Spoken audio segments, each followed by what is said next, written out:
Hello, hello. Glad y'all made it back over to chapter 13 because that's where we are starting next. In chapter 12, Dante and Vivian are at the Valhalla Party at the Valhalla Club, and things are fun. They're enjoying themselves. Vivian's at the bar at the moment talking to Kai. But Dante's over there talking to a guest, and he's making eye contact, seeing what's going on. And he's getting a little jealous. So now we're going to run into chapter 13 and see what's going to go down, because he is not happy that Kai is talking to Vivian, and they're having a grand old time. So, let's go. Chapter 13, Dante. Asian share markets have risen and Dow futures are up, but the risk appetite... I tuned Dominic out. He was the market's savant who turned his fledgling company into a Wall Street powerhouse in less than 2 decades. I respected him, and I listened to anything he had to say regarding stocks, money, and finances. Except for tonight. My jaw tightened when another silvery pell of laughter floated over from the bar. Vivian had been talking to Kai for the past 7 minutes. Not just talking. She was smiling and laughing like he was an award-winning comedian, when I knew for a fact he wasn't that damn funny. Irritation pierced my chest when she leaned over to show him her phone. He said something, and she laughed again. She'd never laughed that much with me, and I was her goddamn fiancé. Let's finish this over lunch. I cut Dominic off before he could go into detail about the impact of the Federal Reserve's latest announcement. I have to talk to Vivian. Uh-oh. He took the interruption in stride. I'll have my assistant set something up. I was already halfway across the room before the last word left his mouth. Sorry that took so long. I rested my hand on Vivian's bar back and pinned Kai with a hard stare. Thank you for keeping my fiancé company while I spoke with Dom, but I'm afraid I have to steal her away. I placed a small emphasis on the word fiancé. I haven't had a chance to give her a proper tour of the club yet. Of course, Kai stood, the picture of British politeness. A whisper of mirth lurked at the corner of his mouth. Vivian, it was a pleasure. As always, Dante. I'll see you around, I'm sure. As always? What does he mean, as always? Next time you want to mark your territory, you might as well urinate in a circle around me, Vivian said after Kai left. I'll be more subtle. I was not marking my territory. The idea was absurd. I wasn't a fucking dog. I was saving you from Kai. Be careful around him. He's not as gentlemanly as he appears. Compared to you, who bulldozed in the middle of our conversation like a dog in a china shop.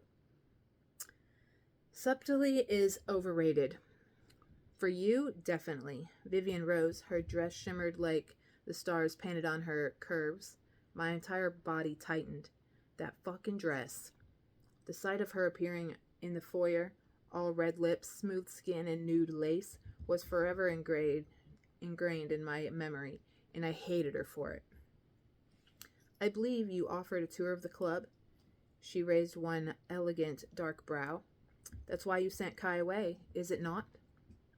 I offered a thin smile in response and held out my arm, and she took it. What were you and Kai talking about? I ignored the guest, trying to catch my attention on our way out the door. I'd reached my small talk quota for the night. Andromeda. The constellation, Vivian clarified. She gestured at the hyper-realistic projection splashed across the glass dome. Different constellations twinkled down at us, including Andromeda. The projection was specifically inaccurate since many of the constellations depicted wouldn't appear together in the same place. But fantasy trumped reality at Valhalla. Kai's a fan of Greek mythology, and our discussion about Andromeda, the myth, turned into one about astronomy. Kai pretended to like Greek mythology to pick up women, I said stiffly. I led her out of the ballroom and toward the main staircase. Don't be fooled. I didn't know if it was true, but it could be true. I wouldn't be doing my due diligence if I didn't share the possibility with Vivian, would I? Good to know. Vivian looked like she was holding back a laugh. There's no bigger turn-on for a woman than a story of another woman being chained to a rock as a sacrifice. The echo of her sarcasm faded into silence as we took the stairs to the second floor. I pointed out the Parisian-style lounge, the billiards room, and the beauty room, but my attention was split between the tour and the woman beside me. I'd walked the halls of Valhalla countless times, but every interaction with Vivian was like our first. I noticed something new about her every day. The tiny beauty mark above her upper lip, the way she slid her pendant along her chain when she was uncomfortable, and the mildly crooked slant of her smile when she was genuinely amused. It was infuriating. I didn't want to notice these things about her, yet I inadvertently hoarded them the way dragons hoard jewels. Our last stop of the night, I halted in front of a pair of huge wooden doors. The door opened without a sound, but Vivian's sharp inhale was audible. Every chapter of the Valhalla Clubs possessed a unique element that set it apart. Cape Town was known for its wraparound aquarium, Tokyo for its 360-degree view from atop of the city's highest buildings. New York had its helipad and secret underground tunnel system, but the library was the heart and soul of almost every branch. It was where deals were brokered, confidences shared, and alliance forged or broken. Tonight, for once, it was empty. Wow, Vivian's reverent whisper drifted through the still air as we stepped inside. I closed the doors behind us, cocooned us in a hushed silence. Thousands of books stretched up and across 3 walls toward the cathedral ceiling like a leather-bound forest, complete with rolling ladders and wooden handrails. 50 larger-than-life stainless steel stained glass windows stood century over assorted seating areas and desks lit with vintage brass and emerald lamps. The ceiling itself was carved with the house crests of the club's founding families, including the distinctive twin Russo dragons. This place is incredible. Vivian brushed her fingers over an antique globe. A small smile touched my mouth. Vivian grew up in a world of wealth and fancy galas similar to tonight's. Most people in her position would rather eat glass than express visible awe over something as common as a nice library, but she was never afraid to show how much she enjoyed something, whether it was one of Greta's home-cooked meals or a globe from a 19th century. It was one of my favorite things about her, even though I shouldn't have a favorite thing about her. She was still the daughter of my enemy. But in that moment, I found it hard to care. There's an entire astronomy section on the second level. I leaned my shoulder against the wall and tucked a hand in my pocket, watched her examine an oil painting of Venice. Coincidentally, it's right next to the mythology section. Yes? She mentioned, sounding distracted. Kai mentioned it. Annoyance flared suddenly and incomprehensible in my chest. Did he? What else did he talk about? Not this again. She dropped her hand from a bronze statuette of Athena and faced me. Exasperation squalled over her features. We talk about normal things. Work, the weather, the news. Why are you so hung up on our conversation? I'm not hung up, I said. I'm simply curious as to what he said that was so funny. The last time I checked, neither work nor the weather or the news is particularly hilarious. Vivian examined me for a moment before the soft glow of her amusement filled her eyes. Dante Russo, are you jealous? A small growl rumbled through my chest. That's the most ridiculous thing I've ever heard. Maybe. She tilted her head, her hair fanning over her shoulder in a cloud of raven silk. I wouldn't blame you if you were. Nothing is going on between me and Kai. but he is quite handsome. And that accent, there's something about a British accent that just does it for me. I blame it on... Vivian faltered when I pushed off the wall and walked toward her, my step slow and methodical. My obsession with... She inched back, the teasing glint in her eyes replaced with equal parts of trepidation and anticipation. Pride and Prejudice. When I was younger, she finished breathlessly. Her back hit one of the bookshelves. I stopped a hair's breadth away from her, so close the beads of her dress grazed the front of my suit. Are you baiting me, Miyakara? A dangerous edge ran beneath the soft inquiry. I hated the sound of Kai's name on her tongue. I hated the way she laughed so easily in his presence, and I hated how much I cared about either of those things. Vivian's throat rippled with a swallow, simply making an observation. The library's hushed silence buckled beneath the weight of a gathered tension. It hissed and sparked like crackling of electricity, barreling down my spine and lighting up my blood. I tucked a stray strand of hair behind her ear, the movement gentle, almost tender, before my hand skimmed down the side of her neck and curled around her back. You forget. I pressed my fingers against her nape, forcing her to look up at me. You're my fiancé. Not Kai's, not anyone else's. I don't give a fuck how handsome they are or what type of accents they have. You're mine, and no one. I dipped my head. My lips brushed hers with every word. Touches what's mine. Vivian's breathing shallowed, and a hint of fire returned to her voice when she spoke again.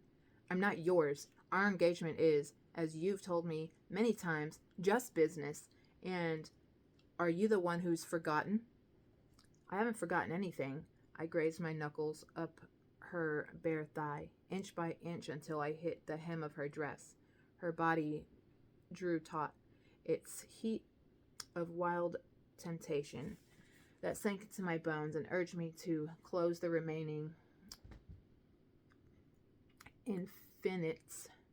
infinitesimal space between us, to crush my mouth to hers and smear her perfect lipstick so thoroughly no one would doubt for a fucking second who she belonged to. If you want me to stop, just say the word. I pushed my legs between her knees, nudging them apart. Vivian opened her mouth, then closed it when my thumb traced the small circles over her soft skin. The flush of her cheeks spread to her neck and chest. Say it. I traced my fingers up her inner thighs in a lazy caress, my cock straining against my zipper, begging for attention, but I ignored it. You can't, can you? I mocked. Her teeth sank into her bottom lip. Lust and defiance battled her dominance in her eyes. You're an asshole. My fingers brushed against drenched silk. She grasped my shoulders, her nails digging into my back until I slid her underwear aside and rubbed my thumb over her swollen clit. Her body jerked. Small trembles ran through her as her teeth dug deeper into my lips. I'm an asshole, yet you're dripping all over my hand. I kept my thumb on her clit while I slipped a finger inside her. What does that say about you? I slid a second finger inside, filling her, stretching her, stroking and curling until I hit her most sensitive spot. The trembles gave way to a full body shudder. Sweat beaded on her forehead, but she remained stubbornly silent. Answer me, command hardened my voice into steel. Vivian shook her head. If you won't say it, I will. I slowly withdrew my fingers, then thrust them inside her again. It says you're mine. You don't even like me, she panted. Like has nothing to do with this. I pressed the heel of my palm against her clit until the gasping moan broke free. She bucked against my head, forcing me deeper. That's it. My velvety murmur slid between us. Give into it, sweetheart. Let me feel you come all over my hand. Fuck you. I let out a soft laugh. That's the idea. Vivian put up a good fight, but her resistance gradually melted and she clutched my shoulders harder, grinding shamelessly against my hand while I increased my pace. Her little moans and pants mingled with the slick sounds of my fingers fucking her pussy, and soon my fingers were soaked with her juices. I didn't touch my cock even though it was so fucking hard it ached. I was too enraptured by the sight of Vivian's arousal, flushed cheeks, parted lips, heavy-lidded eyes. It was the most beautiful thing I'd ever seen. My rhythm continued, in and out, faster and deeper, until she finally split apart with a sharp cry.